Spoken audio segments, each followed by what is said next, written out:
নমস্কার বন্ধুরা, কর পরিবারে আরও একটি মিনি ব্লগে আপনাদের অনেক স্বাগত।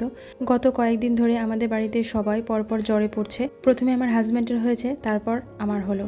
তো আমার যখন হলো তখন আমি একটাই ভয় পাচ্ছিলাম যে আমার হলো, এবার আমার সোনা বাবার না হয়।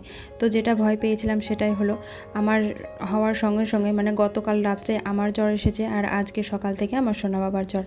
আর আমার সোনা বাবা দেখুন, থার্মোমিটারটা কিছুতেই দিতে দেবে না, জ্বর দেখতে দেবে না, ওষুধ খাবে না। বাচ্চাদের এই এক সমস্যা। আমাদের বড়দের তো যাই হোক না কেন, আমরা ওষুধ বিষুধ খেয়ে তাড়াতাড়ি সুস্থ হয়ে উঠতে পারি, কিন্তু এই ছোটোগুলোকে নিয়েই যত সমস্যা। আর আমার সোনা বাবার জ্বর এখন উঠেছে 102, আর এই প্যারাসিটামলটা আমি আমার সোনা বাবাকে খাওয়াই।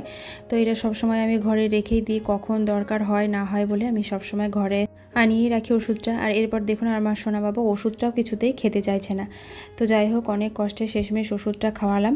দেখা যাক জ্বরটা আবার কতদিনে সারছে। 3 দিনের বেশি হয়ে গেলে আবার ডক্টরের কাছে নিয়ে যেতে হবে, অ্যান্টিবায়োটিক দিতে হবে।